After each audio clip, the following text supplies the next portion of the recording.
Hi folks, Gavin here at Player TV, and today I'm going to be taking a look at one of the first launch motherboards on the Intel new X299 platform. This is the ASUS ROG STRIX X299-E GAMING motherboard.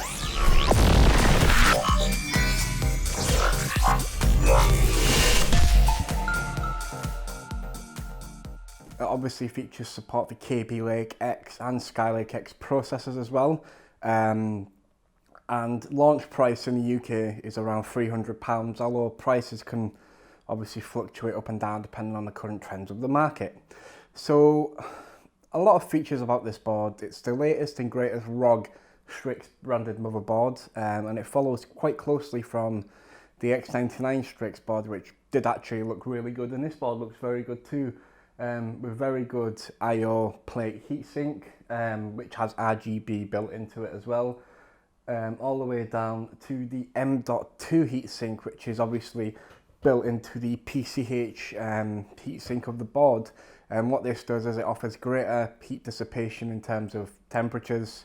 And there was an issue with MSI's heatsink when they originally brought it out, where it would actually cause the M.2 drive to heat. It would act as more of like an insulator as opposed to a condensator, or however you want to describe it, and it was basically cooking it and throttling down. This obviously problem's been eliminated.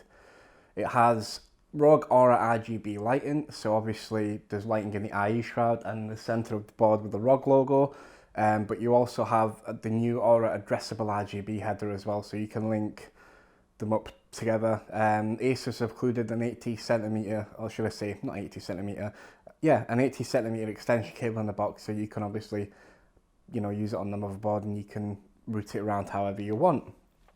It has 3 PCIe x16 Gen 3 ports, and obviously this has 3 x1 ports as well, and it has PCIe 3x4 port as well, which obviously, if you're going to be using a PCIe SSD, obviously you want to factor this in when you want to use that particular port. It has 8 DIMMs for DDR4 memory support. KV-Lake-X supports dual channel only, whereas skylake-x does support quad channel, pretty much similar to the X99 chipset model. You can install up to 128 gig of system memory, as well as speeds of up to 4133 megahertz overclocked. So bear that in mind. This is obviously quite a high performance board in terms of spec, you know, in terms of what it supports. It utilizes ROG FX Supreme audio, and it uses the S1128 audio codec, which is pretty featured across the likes of the Z270 platform as well. Obviously with the new X299 platform, a lot of the boards will support that particular codec. So it does have decent onboard audio, but it's no better and no different than obviously a lot of other brands. It features 8 SATA 3 ports. Obviously you can read these in 0, 1, 5, and obviously it has one M.2 SATA or PCI mode and one dedicated M.2 for the, you know, PCIe, you know, NVMe supported drives. So for maximum speed, that's the kind of drive you want to go for, by the way. In terms of rear I/O connections on the back, it has one RJ45 LAN port, 2 USB 3.1 Gen 2 ports, which is Type A and Type C, 4 USB 3.1 Gen 1 ports, 2 USB ports, one which is dedicated for the BIOS flashback feature. It has 1 optical splitter out, 5 3.5mm audio channel audio jacks, and it has the USB BIOS flashback button, and it has a set for the ASUS Wi-Fi Go modules, which does include support for Bluetooth version 4.2 as well. So it has got the latest version, and that's obviously implemented onto the board. So overall, you know, it's a good looking board. It's got nice black PCB, but it's time to see how it performs. Now, the reason for the late review as such is we were informed that there was a problem with X299 VRM temps on the top of the board when using the 7900X, which we use for testing too. So obviously the reviews have been delayed until I've pinpointed the issue, or I've obviously done more research. But I'm going to talk more about that in the conclusion. First, have a look at the test setup for the X299 motherboards. And yeah, let's take a look at how it performs, and then we'll come back to my conclusion.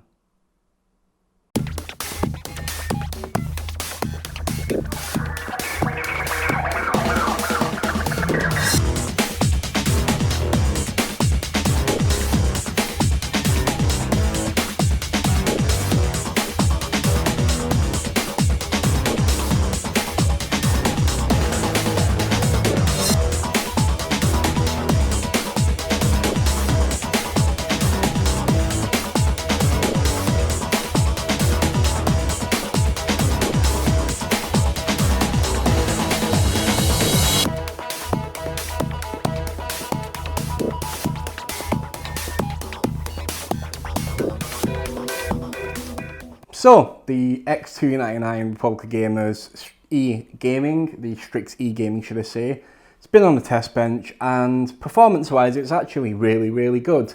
Very, very strong features on this board as well, and in terms of, you know, what I like about this board, it has fully black PCB, the heatsinks look good, the RGB is implemented pretty decently.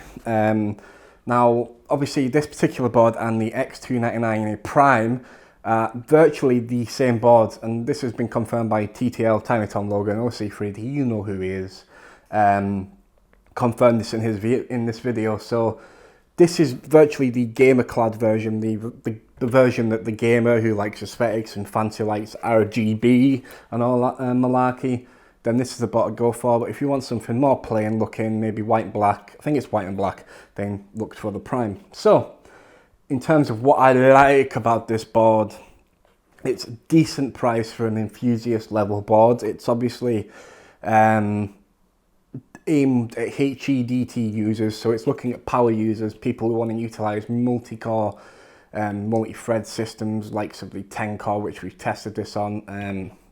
There is a 12 and an 18 core to come, apparently.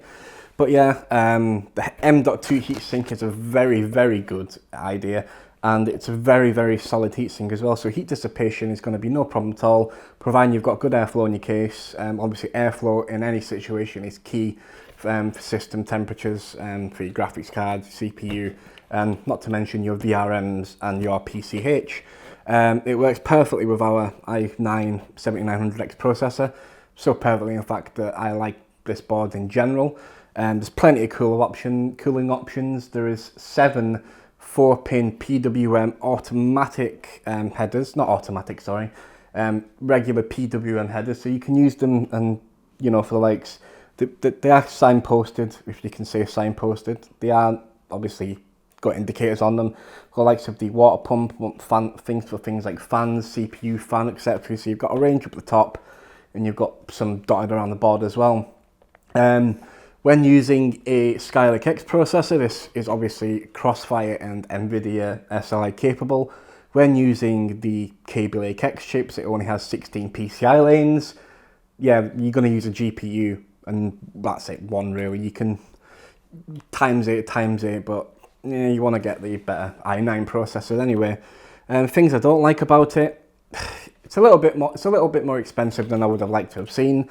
In the 250 range, you'd be cleaning house with this board, but it is $299 at launch, as I say, and pretty much every other board manufacturer has a decent option that's comparable at the same price point.